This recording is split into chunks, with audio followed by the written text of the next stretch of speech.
got hurt. Now they're coming after us. I'm sorry. I didn't ask for this. That's just how the cards were rolled out for me. It's not cards. You don't roll cards. It's dice.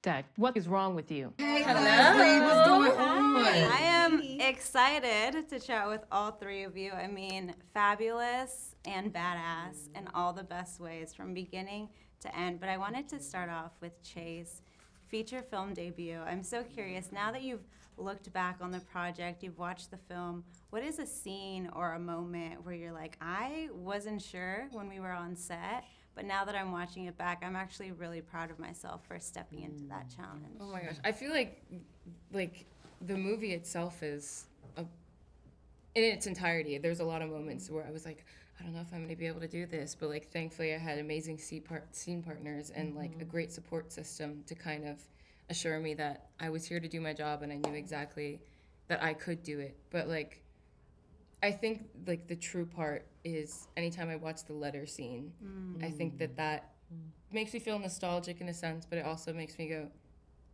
I'm very happy with the way that things ended and the way that my performance was. Yeah, I love that it was the letter scene that kind of wraps it all up. That's beautiful. No, that's poetic in its own way. Yeah. That answer.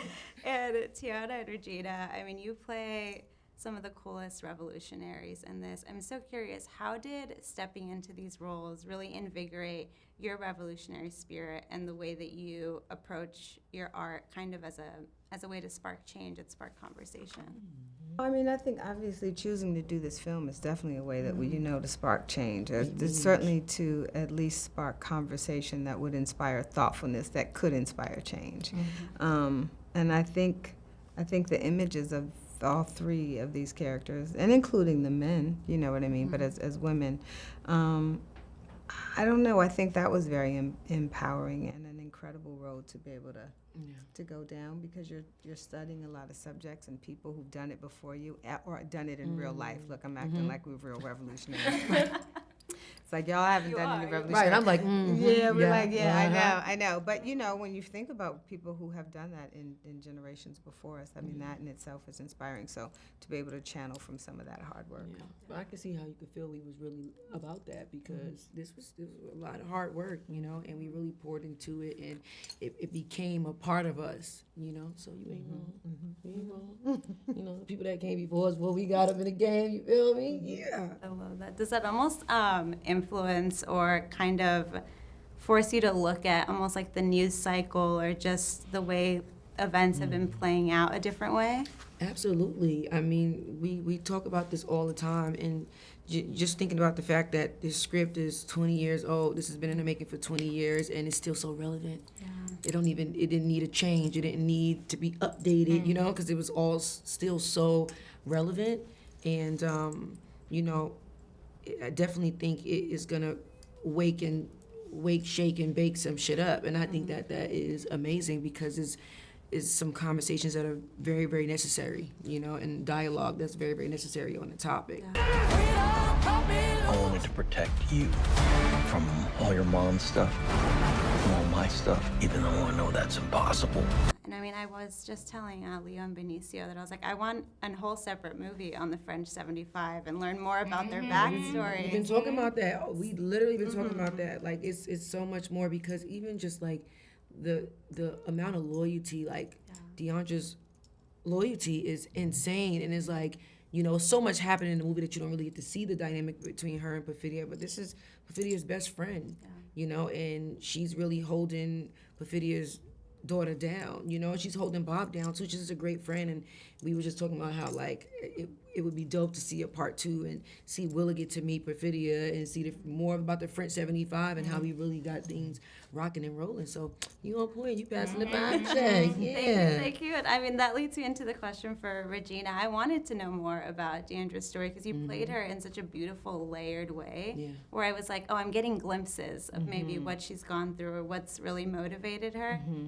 I know sometimes it's very personal, but if you're open to sharing, what was that backstory that you kind of built for her, that you worked with Paul to build?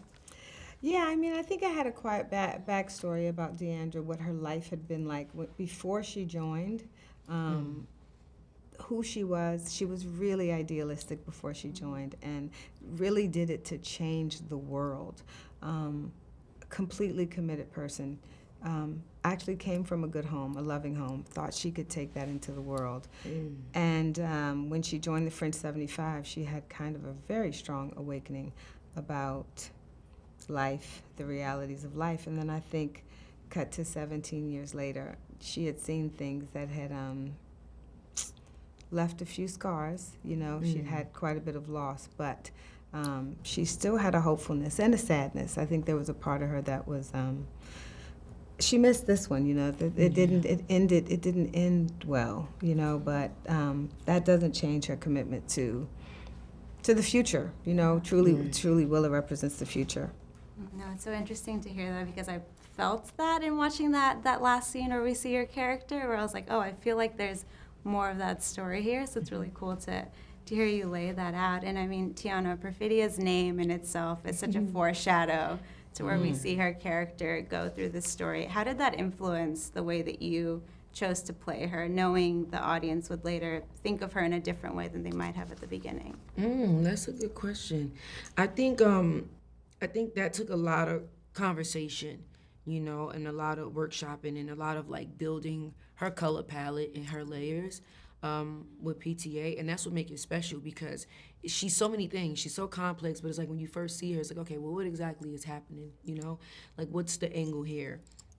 And she got that mystiqueness about her, and then it's just like she's also a master manipulator, and then she's also just like this outspoken, you know, stand 10 toes on who she is, and you know, she's unapologetically her, and that's what you respect and love about her, even though we don't agree with some of the things that she do, you know.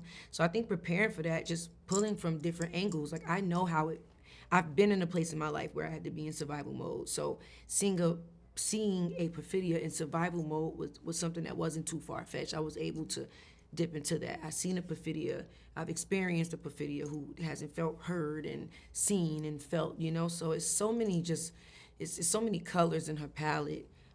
It was definitely a joy to dive into all of those layers. Yeah, no, it was so, I mean, the way that all three of you played those characters in these layered ways, I'm telling you, it was very palpable through the screen. And my last question to wrap it all up, from the very beginning, that first frame that we see, there's the immigration storyline. It feels like life is really imitating art. I'm so curious what it means for all three of you to represent that in this moment in time through this art form. That's dope. I feel like PTA calls out a lot of things that are trying to get swept under the rug, and that's what I respect, and that's what I meant earlier when I'm saying this is really waking, shaking, and baking some shit. Like, you gotta shake the table. And I think it's a call to the humanity of the French 75. When you see something like that, you know what I mean? Who are we as people and as human beings? How do we see that and that not bother us, you know? How do we see those images and know that they exist when we see children? You know, we're looking at issues of immigration, but how is that being displayed to us? How are we being influenced or persuaded by the narrative? And then what's the truth, right? And then where are we as human beings holding spaces of compassion to say, what could we do better, right? And I think the French 75 is like, what can we do better? And that's what they thought that they could do better. And I think opening the film with that, it lets an audience know there's good intentions here.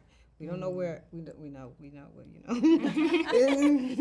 We know what went left, but there were really good intentions, and I think it's an important narrative that we address properly. Yeah, I think what we all wanted at the end of the day was that freedom, you know, and we paid the price for it, but you know, we want to change the world. That's what you see in this film, and like I said, it's time to wake up, and it's time to shed light on the necessary conversations. Chase, do you have anything you wanted to add? I mean, I feel like they've articulated it so well, but I'm just excited to see the conversations that are going to come out of the movie, because I think it's going to touch a lot of people. Yeah.